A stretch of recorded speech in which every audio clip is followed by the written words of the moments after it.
നമ്മളിൽ ഭൂരിഭാഗവും പരാജയപ്പെടുന്നത് നമുക്ക് കഴിവില്ലാത്തതുകൊണ്ടോ ജയിക്കാനുള്ള ആഗ്രഹമില്ലാത്തതുകൊണ്ടോ അല്ല, മറിച്ച് നമ്മുടെ മനസ്സ് അല്ലെങ്കിൽ ഹൃദയം നമുക്ക് താങ്ങാൻ പറ്റാവുന്നതിലധികം ഭാരം ചുമക്കുന്നതുകൊണ്ടാണ്. ഒരു കാര്യം ചോദിച്ച് സത്യം പറയോ? നിങ്ങൾ കമന്റ് ചെയ്യൂ. ഇന്ന് നിങ്ങളെ താഴോട്ട് പിടിച്ചു വലിക്കുന്ന അല്ലെങ്കിൽ നിങ്ങളുടെ സ്വസ്ഥത കളയുന്ന ആ ഭാരം എന്താണ്? നമ്മളൊക്കെ സമ്മതിച്ചാലുമില്ലെങ്കിലും പഴയ അപമാനങ്ങൾ, മുറിവുകൾ, ദേഷ്യം, പേടി, ചിലരുടെ മോശം വാക്കുകൾ, ഇങ്ങനെ എന്തൊക്കെയോ ഭാരങ്ങൾ നമ്മൾ അറിയാതെ ചുമക്കുന്നുണ്ടല്ലേ? നിങ്ങൾ കമന്റ് ചെയ്യൂ. യാഥാർത്ഥ്യം എന്താണെന്നറിയാമോ? നിങ്ങൾക്കുയരത്തിൽ പറക്കാനും വിജയവും പണവും നല്ലൊരു ജീവിതവും സ്വപ്നം കാണാനും ഒക്കെ സാധിക്കും. പക്ഷേ നമ്മുടെ മനസ്സ് ഇങ്ങനെ വികാരങ്ങളുടെ ഭാരം പേറി നടക്കുകയാണെങ്കിൽ ഒരിക്കലും നമുക്കുയരാൻ കഴിയില്ല. ഇന്ന് ഈ വീഡിയോയിൽ നിങ്ങളുടെ ഭാരങ്ങൾ വളർച്ച എങ്ങനെ തടയുന്നുവെന്നും അതെങ്ങനെ ഉപേക്ഷിക്കാമെന്നും നിങ്ങൾക്ക് ശരിക്കും പറക്കണമെങ്കിൽ എത്രത്തോളം ലൈറ്റാവണം, ഭാരക്കുറവ് വേണം എന്നുമൊക്കെയാണ് പറയാൻ പോകുന്നത്. വീഡിയോ മുഴുവനായിട്ടും കാണുക. തീർച്ചയായും ഉപകാരപ്പെടും. എല്ലാവർക്കും നല്ലൊരു ജീവിതം വേണം. എല്ലാവർക്കും ബഹുമാനം, വിജയം, സമാധാനം, സാമ്പത്തിക സ്വാതന്ത്ര്യമൊക്കെ വേണം. ചിലര് വലിയ വീട് സ്വപ്നം കാണുന്നു. ചിലരൊരു ലക്ഷറി കാറാവും സ്വപ്നം കാണുന്നത്. ചിലര് അവരുടെ കുടുംബത്തിന് അവർക്ക് കിട്ടാതെ പോയ നല്ലൊരു ജീവിതം കൊടുക്കാൻ കൊതിക്കുന്നു, ആഗ്രഹിക്കുന്നു. പക്ഷേ ആരും പുറത്തേക്ക് പറയാത്ത ഒരു സത്യമുണ്ട്. എന്താണെന്നറിയോ? അവർ കാണുന്ന സ്വപ്നത്തിലേക്ക് ഉയരാൻ അവർ ക്യാരി ചെയ്യുന്ന ഭാരം അവരെ അനുവദിക്കുന്നില്ല. ഭാരം എന്ന് പറയുമ്പോൾ പഴയ വേദനകൾ, മറ്റുള്ളവരുടെ അഭിപ്രായങ്ങൾ, ഇപ്പോഴും മനസ്സു നീറുന്ന ചില അപമാനങ്ങൾ, ഈഗോ, അമിതമായ ചിന്തകൾ, 5, 10, 15 വർഷങ്ങൾക്ക് മുന്നേ കഴിഞ്ഞുപോയ കഥകൾ ഒക്കെ ഉണ്ടാകും. ഒന്ന് പറഞ്ഞേ, ഇത്രയും ഭാരം ചുമന്ന് എങ്ങനെ ഒരാൾക്ക് പറക്കാനാകും? അല്ലേ? നിങ്ങൾ എത്ര വലിയ പ്രശ്നമാണോ പരിഹരിക്കുന്നത് അത്രയും വലുതായി നിങ്ങൾ മാറുമെന്ന് പറയും. ഒരു ലൈഫ് ചേഞ്ചിങ് ആയ ഒരു ഇക്വേഷൻ ഉണ്ട്. Small problem equal to small money, big problem equal to big money. പറഞ്ഞു തരാം. ഇപ്പോൾ ഒരാൾക്കൊരു സാധാരണ പനി വന്നെന്ന് വിചാരിക്കുക. അടുത്ത ഏതെങ്കിലും ഒരു സാധാരണ ഡോക്ടറുടെ അടുത്ത് പോകും. 50ന്റെ ഗുളിക ഡോക്ടർ എഴുതും. അത് വാങ്ങും. അസുഖം മാറും. കാരണം അതൊരു ചെറിയ പ്രശ്നമാണ്. എന്നാൽ ഒരാൾക്ക് ഒരു ക്യാൻസറോ അല്ലെങ്കിൽ കിഡ്നി ഇഷ്യൂസൊക്കെ വന്നാലോ ആളുടെ കുടുംബം പറയും 100ന്റെ ഗുളിക വാങ്ങാന്ന്. ഇല്ല, അവർ കയ്യിലുള്ള പൈസ മുഴുവൻ എടുക്കും. അതുകഴിഞ്ഞാൽ വീടും സ്ഥലവും സ്വർണവുമൊക്കെ വിറ്റു ചികിത്സിക്കും. കാരണം ആ പ്രശ്നം വലുതാണ്. ഇവിടെ ആരാണ് കൂടുതൽ പൈസയുണ്ടാക്കുന്നത്? ചെറിയ പ്രശ്നങ്ങൾക്ക് ചികിത്സിക്കുന്ന അല്ലെങ്കിൽ പരിഹരിക്കുന്ന ഡോക്ടറോ അല്ലെങ്കിൽ വലിയ പ്രശ്നങ്ങൾ പരിഹരിക്കുന്ന ഡോക്ടറോ? തീർച്ചയായും വലിയ പ്രശ്നങ്ങൾ പരിഹരിക്കുന്ന ഡോക്ടർ തന്നെയല്ലേ? ജീവിതം അതുപോലെയാണ്. ജീവിതത്തിൽ നിങ്ങൾക്ക് വലുതാവണമെങ്കിൽ വലിയ വെല്ലുവിളികൾ ഏറ്റെടുത്ത് പരിഹരിക്കാൻ തുടങ്ങുക. ചെറിയ വഴക്കുകളിലോ ഈഗോ പ്രശ്നങ്ങളിലോ അവർ അതു പറഞ്ഞു ഇതു പറഞ്ഞു എന്നുള്ള ഡ്രാമയിലോ ഒന്നുമല്ല നിങ്ങളുടെ ഊർജം ചിലവഴിക്കേണ്ടത്. നിങ്ങളുടെ ഊർജം വളർച്ചയ്ക്കു വേണ്ടി മാത്രമായിരിക്കണം, അല്ലാതെ ചെറിയ തർക്കങ്ങൾക്ക് വേണ്ടിയാകരുത്. ഇങ്ങനെയൊന്നു സങ്കൽപ്പിക്കുക. നിങ്ങളൊരു വിദേശ യാത്ര പോവുകയാണ്. നിങ്ങൾ റെയിൽവേ സ്റ്റേഷനിലേക്ക് പോകാൻ വേണ്ടി ആദ്യം ബസ്സിൽ കയറി. ലഗേജ് കൊണ്ട് ബസ്സിൽ കയറിയാൽ കണ്ടക്ടർ ലഗേജിൻ്റെ ഭാരം നോക്കാറുണ്ടോ? ഇല്ല. റെയിൽവേ സ്റ്റേഷനിലെത്തി ട്രെയിൻ വന്നു, അതിൽ കയറി ടി നിങ്ങളുടെ ബാഗിന് 20 കിലോ അല്ലെങ്കിൽ 30 കിലോ ഭാരമുള്ളതെന്ന് നോക്കുമ്പോൾ ഇല്ല. നിങ്ങൾ എയർപോർട്ടിൻ്റെ അടുത്തുള്ള സ്റ്റേഷനിൽ ഇറങ്ങി, ട്രെയിൻ ഇറങ്ങി, ഇനി ഒരു ഓട്ടോ പിടിച്ച് എയർപോർട്ടിൽ പോകണം. നിങ്ങൾ ഓട്ടോയിൽ കയറി. ഡ്രൈവർ ചോദിക്കുമോ നിങ്ങളുടെ പെട്ടിക്ക് എത്ര ഭാരമുണ്ടെന്ന്? ഇല്ല. നിങ്ങൾ എയർപോർട്ടിലെത്തി. സെക്കൻഡ് കൗണ്ടറിൽ പോയിട്ട് അവിടെ ലൈനിൽ നിന്ന് ഫസ്റ്റ് നിങ്ങളുടെ ബാഗിൻ്റെ വെയിറ്റ് അവർ നോക്കും. 20 കിലോ അലവൻസ് നിങ്ങളുടെ ടിക്കറ്റിലുണ്ടെങ്കിൽ അത് ചിലപ്പോൾ 21 കിലോ ആയാൽ അവർ പറയും 1 കിലോ ഒഴിവാക്കണം, അല്ലെങ്കിൽ ആക്സസ് ബാഗിൽ ചാർജ് അടിക്കണം എന്ന്. അല്ലേ? എന്തുകൊണ്ടാ അത്? അതിൻ്റെ കാരണം നിലത്തുകൂടി നടക്കാൻ അല്ലെങ്കിൽ ഭൂമിയിലൂടെ നടക്കാൻ ഭാരം കുറഞ്ഞവനാകേണ്ട ആവശ്യമില്ല. പക്ഷേ 35,000 അടി അല്ലെങ്കിൽ 40,000 അടി ഉയരത്തിൽ പറക്കാൻ ഭാരം കുറഞ്ഞേ തീരൂ. ജീവിതം അതുപോലെയാണ്. ആർക്കും ദേഷ്യം, അഹങ്കാരം, പക, അസൂയ, വേദന എന്നിവയൊക്കെ ചുമന്ന് ജീവിതത്തിലൂടെ നടന്നു പോകാൻ കഴിയും, കുറച്ചു കഷ്ടപ്പെട്ടാണെങ്കിലും. എന്നാൽ നിങ്ങൾക്ക് പറക്കണം, മറ്റുള്ളവരെക്കാൾ ഉയരങ്ങളിലേക്ക് എത്തണമെന്നുണ്ടെങ്കിൽ നിങ്ങളുടെ മനസ്സ് ഭാരമില്ലാത്തതായിരിക്കണം, ലൈറ്റ് വെയ്റ്റ് ആയിരിക്കണം. ഭാരമുള്ള മനസ്സിന് ഒരിക്കലും ഉയരാൻ കഴിയില്ല. ഒരു റോക്കറ്റ് വിക്ഷേപിക്കുന്നതിനെപ്പറ്റി ആലോചിച്ചു നോക്കുക. കണ്ടിട്ടില്ലേ TV-യിലൊക്കെ? റോക്കറ്റ് വിക്ഷേപണത്തിന് പല ഘട്ടങ്ങളുണ്ട്. ഓരോ ഘട്ടത്തിലും അത് ഓരോ ഭാഗം താഴേക്കിടും, ഒഴിവാക്കും. കണ്ടിട്ടില്ലേ? അങ്ങനെ ഓരോ ഭാഗം താഴേക്കിടുമ്പോഴും അതിൻ്റെ ഭാരം കുറയും.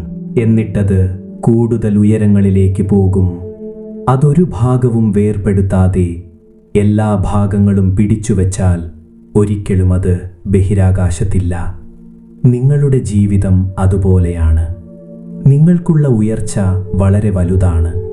നിങ്ങളുടെ സ്വപ്നങ്ങൾ വളരെ ഉയർന്നതാണ്. പക്ഷേ മുന്നോട്ടുള്ള വഴി ദുർഘടം നിറഞ്ഞതാണ്.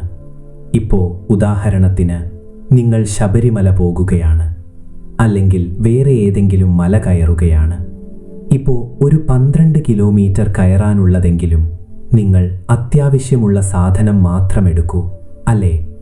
ചിലപ്പോൾ ഒരു തോർത്തു, ഒരു ജോഡി ഡ്രസ്സ്, അങ്ങനെ അത്യാവശ്യമുള്ള സാധനങ്ങൾ മാത്രം. അല്ലാതെ ഒരു ബാഗ് മുഴുവൻ ഫുൾ സാധനങ്ങൾ കുത്തി നിറച്ച് നിങ്ങൾക്ക് മല കയറാൻ പറ്റുമോ? അപ്പോൾ അധിക ഭാരവുമായി 12 കിലോമീറ്റർ തന്നെ കയറാൻ ബുദ്ധിമുട്ടാണെങ്കിൽ നിങ്ങളുടെ സ്വപ്ന ജീവിതത്തിലേക്കുള്ള യാത്രയെക്കുറിച്ച് ഒന്ന് ചിന്തിച്ചു നോക്കിയേ. 50 കിലോ ഭാരമുള്ള വൈകാരിക ഭാരം കൊണ്ട് അല്ലെങ്കിൽ ബാഗേജും കൊണ്ട് നിങ്ങൾക്ക് പറക്കാൻ കഴിയുമെന്ന് തോന്നുന്നുണ്ടോ? അല്ലെങ്കിൽ ഉയരത്തിലെത്തുമെന്ന് പ്രതീക്ഷിക്കാൻ പറ്റുമോ? പറ്റില്ല, അത് അസാധ്യമാണ്. ജീവിതം ഇതുപോലെ തന്നെയാണ്. ഒരു 8 കൊല്ലം മുന്നേ ആരോ നിങ്ങളോട് എന്തോ പറഞ്ഞു. നിങ്ങൾ ഇപ്പോഴും അത് മനസ്സിൽ വെച്ചുകൊണ്ടിരിക്കുന്നു. 1 കൊല്ലം മുന്നേ ആരോ നിങ്ങളെ ചതിച്ചു. അതെപ്പോഴും നിങ്ങളെ ഹൃദയത്തിൽ സൂക്ഷിക്കുന്നു. ആരോ ഒരിക്കൽ നിങ്ങളെ ഇൻസൾട്ട് ചെയ്തു, അപമാനിച്ചു. അത് നിങ്ങളുടെ ഉള്ളിൽ കിടന്നെപ്പോഴും നീറുന്നു. നിങ്ങളുണ്ടല്ലോ, ആ വേദന ഉപേക്ഷിക്കാൻ തയ്യാറാത്തത് കൊണ്ടാണ് അത് കൂടിക്കൊണ്ടിരിക്കുന്നത്. ഇനി പറയാൻ പോകുന്നത് ശ്രദ്ധിച്ചു കേൾക്കുക. ആരെങ്കിലും നിങ്ങളുടെ പൈസ എടുത്ത് ഓടിക്കഴിഞ്ഞാൽ, അല്ലെങ്കിൽ നിങ്ങളുടെ പേഴ്സ് എടുത്ത് ഓടിക്കഴിഞ്ഞാൽ അത് പോട്ടെ എന്ന് വെക്കാം.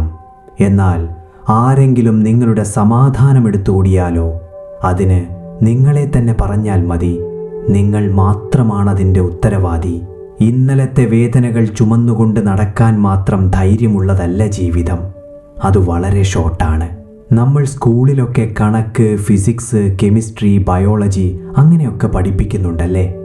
നിങ്ങളുടെ ജീവിതത്തിൽ ആവശ്യമുള്ള, ജീവിതം തീരുമാനിക്കുന്ന പ്രധാനപ്പെട്ട ഒരു കഴിവ് പഠിപ്പിക്കുന്നില്ല. അവഗണിക്കുക, വിട്ടുകളഞ്ഞേക്കുക, മുന്നോട്ടു പോവുക എന്ന പാഠം. ചിലരിങ്ങനെ പറയുന്നത് കേട്ടിട്ടില്ലേ? അവൻ എന്നെ അപമാനിച്ചു, അല്ലെങ്കിൽ അവൾ എൻ്റെ കോൾ മനഃപൂർവ്വം എടുത്തില്ല. ഇത്രയും കഷ്ടപ്പെട്ട് ഒരു നല്ല വാക്ക് അവൾ എന്നോട് പറഞ്ഞില്ല.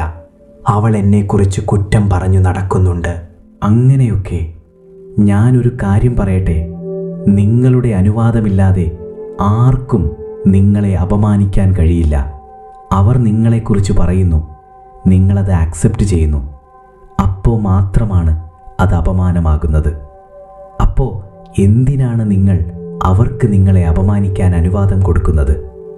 ആളുകൾക്ക് എന്തും പറയാം, നിങ്ങളെപ്പറ്റി പരദൂഷണം പറയാം, നിങ്ങളെ തെറ്റിദ്ധരിക്കാം, നിങ്ങളെപ്പറ്റി നുണങ്ങൾ പറയാം.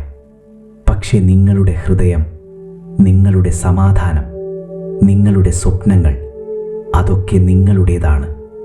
അതാർക്കും വിട്ടുകൊടുക്കരുത്. അതിന് നിയന്ത്രണം നിങ്ങൾക്ക് മാത്രമായിരിക്കണം. നിങ്ങൾക്ക് ഉയരാനുള്ള ആഗ്രഹമുണ്ടെങ്കിൽ, താല്പര്യമുണ്ടെങ്കിൽ, നിങ്ങൾ കഠിനമായ ഹൃദയമല്ല, മറിച്ച് ശക്തമായ ഹൃദയമാണ് വളർത്തിയെടുക്കേണ്ടത്. ഡോക്ടർ APJ അബ്ദുൽ കലാം ചെറിയ പയ്യനായിരിക്കുമ്പോൾ തന്നെ അദ്ദേഹത്തിൻ്റെ നാടായ രാമേശ്വരത്ത് പത്രം വിൽക്കാറുണ്ടായിരുന്നു. ഒരിക്കൽ ആരോ അദ്ദേഹത്തിൻ്റെ ബാക്ക്ഗ്രൗണ്ടിനെയും ദാരിദ്ര്യത്തെയും പറഞ്ഞു കളിയാക്കി, വലിയ കാര്യങ്ങൾക്കൊന്നും പറ്റിയവനല്ല, നീ ഇവിടെ എത്തിയില്ല എന്നൊക്കെ പറഞ്ഞു തളർത്താൻ നോക്കി. ഒരു മീൻപിടുത്തക്കാരൻ്റെ മകൻ ഇത്രയും വലിയ സ്വപ്നങ്ങളൊന്നും കാണാൻ പാടില്ലെന്ന് അവർ പറഞ്ഞു. എന്നാൽ അദ്ദേഹം അത് തിരിച്ചൊന്നും പറഞ്ഞില്ല. ആ നിമിഷമൊന്നും തെളിയിക്കാൻ ശ്രമിച്ചില്ല. പകരം അതിനും ശക്തമായൊരു കാര്യം അദ്ദേഹം ചെയ്തു. ആ അപമാനത്തെ അദ്ദേഹം തൻ്റെ മുന്നോട്ടുള്ള യാത്രയ്ക്കുള്ള ഇന്ധനമാക്കി മാറ്റി. വർഷങ്ങൾക്കു ശേഷം വലിയ സ്വപ്നം കണ്ടതിനെ കളിയാക്കപ്പെട്ട അതേ മനുഷ്യൻ ഇന്ത്യയുടെ മിസൈൽ മാനായി, ജനങ്ങളുടെ പ്രിയപ്പെട്ട പ്രസിഡന്റായി, ഈ രാജ്യം കണ്ട ഏറ്റവും പ്രിയപ്പെട്ട വ്യക്തിയുള്ള ഒരാളായി മാറി. അതാണ് ഏറ്റവും നല്ല മധുര പ്രതികാരം. ദേഷ്യത്തോട് പ്രതികരിക്കാതിരിക്കുക. മറ്റൊരാളുടെ മോശം ചിന്തകൾക്കനുസരിച്ച് നിങ്ങളുടെ സ്റ്റാൻഡേർഡ് താഴ്ത്താതിരിക്കുക. പകരം ഒരുപാട് ഉയരുക, ഒരുപാട് വളരുക, ഒരുപാട് വിജയിക്കുക. ജീവിതം തന്നെ നിങ്ങൾക്കെതിരെയുള്ള എല്ലാ അപമാനങ്ങൾക്കും മറുപടി കൊടുക്കും. ചെറിയ യുദ്ധങ്ങൾ ചെയ്യാനായി പോകരുത്, വലിയ യുദ്ധങ്ങൾ ജയിക്കുക. അപ്പോൾ ഇതെപ്പോഴും മനസ്സിൽ വയ്ക്കുക. ഉയരത്തിൽ പറക്കാൻ എനിക്കെന്റെ ഭാരം കുറച്ചേ മതിയാവൂ. പഴയ വഴക്കുകൾ ഉപേക്ഷിക്കുക, ഈഗോ ഉപേക്ഷിക്കുക. നിങ്ങൾ വീണ്ടും വീണ്ടും ഓർക്കുന്ന അപമാനങ്ങൾ ഉപേക്ഷിക്കുക. വേദനിപ്പിക്കുന്ന ഓർമ്മകൾ ഉപേക്ഷിക്കുക. മറച്ചുവെച്ച ദേഷ്യത്തെ ഉപേക്ഷിക്കുക. നിങ്ങളുടെ വിലതിരിച്ചറിയാത്ത ആളുകൾ ഉപേക്ഷിക്കുക. ഓർക്കുക, റോഡിലൂടെ നടക്കുമ്പോൾ ഭാരം ഒരു പ്രശ്നമല്ല. എന്നാൽ നിങ്ങൾക്ക് പറക്കണമെങ്കിൽ ഭാരം ഇമ്പോർട്ടൻ്റ് ആയ കാര്യമാണ്. നിങ്ങളുടെ സ്വപ്നങ്ങൾ 10,000-കണക്കിനടി ഉയരത്തിലാണെങ്കിൽ നിങ്ങളുടെ ഹൃദയം താഴെ ഭൂമിയിൽ ഭാരമുള്ളതായിരിക്കരുത്. അതുകൊണ്ട് നിങ്ങളുടെ മനസ്സ് ലൈറ്റാക്കുക, വിട്ടുകളയുക, മുന്നോട്ടു പോകുക, പറക്കുക. നിങ്ങളുടെ ആകാശം നിങ്ങളെ കാത്തിരിക്കുന്നുണ്ട്. അപ്പോൾ വീഡിയോ ഇഷ്ടപ്പെട്ടെങ്കിൽ ലൈക്ക് ചെയ്യുക. വീഡിയോ ഉപകാരപ്പെട്ടു എന്ന് തോന്നുകയാണെങ്കിൽ നിങ്ങളുടെ അഭിപ്രായങ്ങൾ കമൻറ്റ് ചെയ്യുക. ഈ വീഡിയോ കേൾക്കണമെന്ന് ആഗ്രഹിക്കുന്ന ഒരാൾക്ക് ഷെയർ ചെയ്യുക. ചാനൽ സബ്സ്ക്രൈബ് ചെയ്തിട്ടില്ലെങ്കിൽ ചെയ്യുക. അപ്പോൾ അടുത്ത വീഡിയോയിൽ കാണാം. സന്തോഷത്തോടെ ഇരിക്കുക. പ്രപഞ്ച ശക്തിക്ക് നന്ദി.